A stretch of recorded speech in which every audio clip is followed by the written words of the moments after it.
Welcome, everybody. I'm going to explain on behalf of myself and Crossbody Unity that I never go looking for anything. I've just gone because the Lord called me to study the body at age 24, before all this charismatica and TV started, basically. And I'd had a happy, natural upbringing. Things were very calm and peaceful.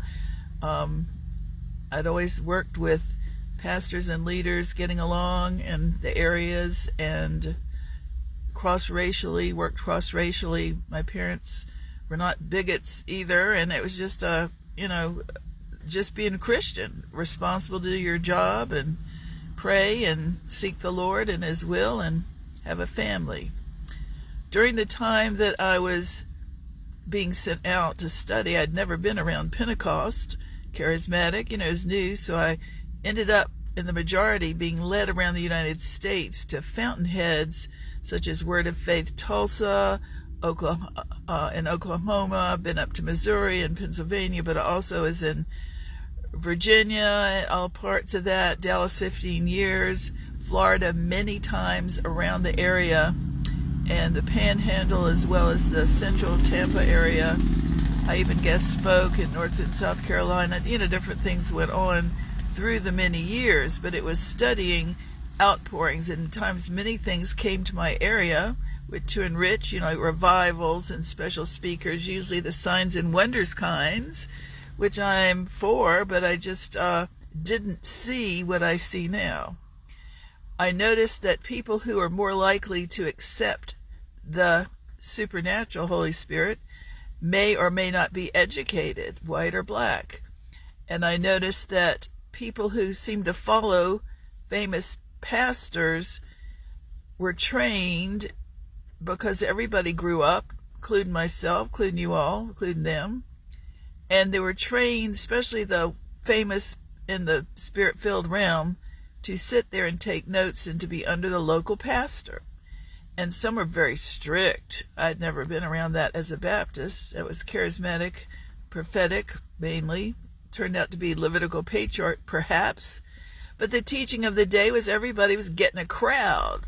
I've thought of this, people didn't know they'd have giant mega crowds. We didn't know we'd have all this stuff with TV, media, the world, the flesh, the devil, and racism, and all this stuff. So in hindsight, I could say, well, God gave grace at that time for success, for teaching, for big and mega and all the media that we have. And then the training also brought in winds of doctrine.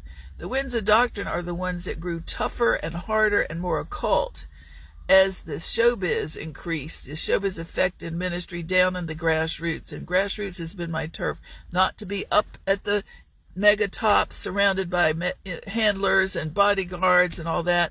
Even though I've been around it so much, especially Dallas, that nothing bothers me. Nothing wrong with it.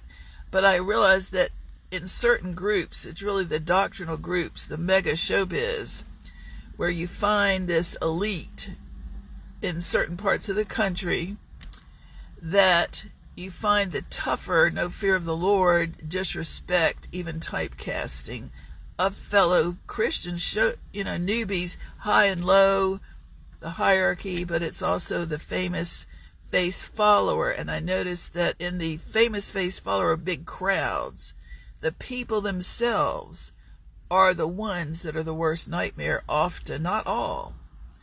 But generally they're used to being fiercely determined to guard and keep that turf on behalf of the famous high elevated person, male or female. And some of them are very courteous. Like when I went over to Bishop Jakes' church, it wasn't like that. The African Americans do it better, at least the ones I've seen, because they didn't have that hierarchy. They didn't have a fear of females, is one thing.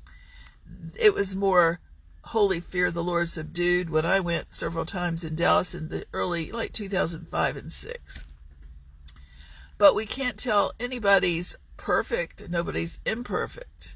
I was amazed that when I went to hear Bishop Jakes, the Lord led me. I don't go unless I'm led somewhere. And I happened to go the very Sunday when he said, he answered the question I'd had as a smaller ministry. a contented ministry. He says, how do you think that I manage and have able to have 19,000 people in this megachurch? And it was seamless. It was not phony. It was not rushed. It was really diverse. And they were, like I said, a fear of the Lord back then. So my ears perked up because I said, that's what I wonder. How can you keep the family feel? How can you keep a general, nice quality in the giant people without making a hierarchy or a coral reef of a bureaucracy, which I'd come in contact in Dallas. So I went there. I didn't feel any typecasting. I didn't feel any racial bias. It was warm. And he said, Bishop Jake said that Sunday, he said, how do you think that I can manage 19,000 people?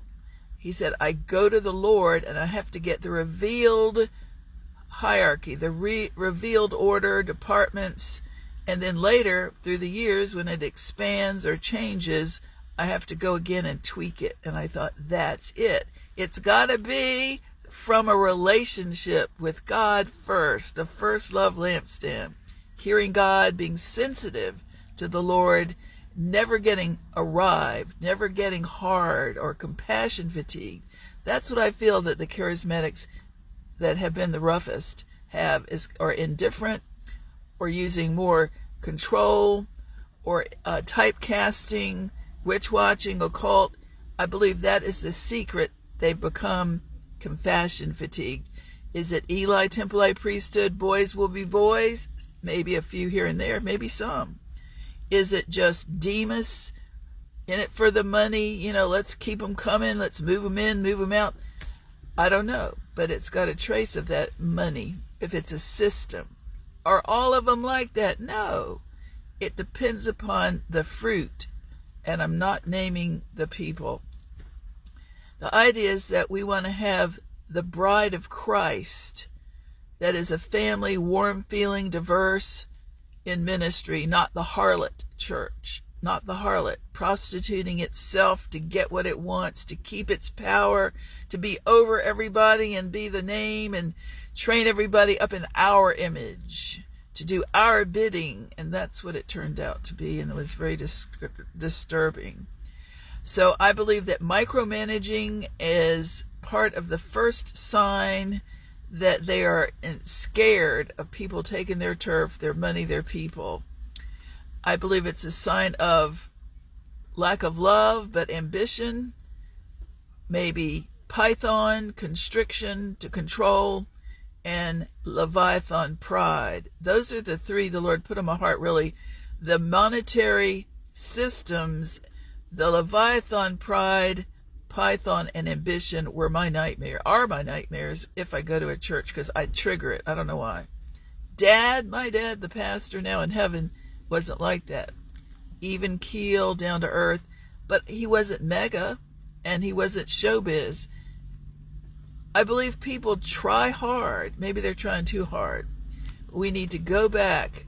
So I never knew all this until I would bump into it. And I didn't bump into anything until in Richmond, when the prophetic moved to town and I was started to visit, and it didn't happen for a while. I also had great domestic abuse, so I didn't go in there just chatting and smiling, I was there to get in the Lord. I needed the help of the Holy Spirit.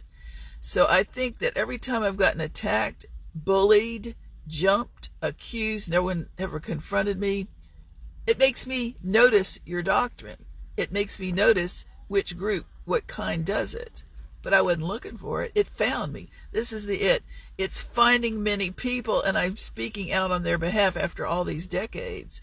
And I am very sincere. We're not against you who do that, but we're warning you who accuse people that show up for no reason.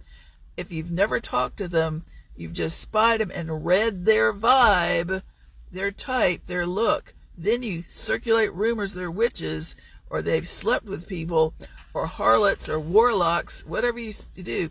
That is the divining crowd that I am very concerned with for their sake, and the people they do it to.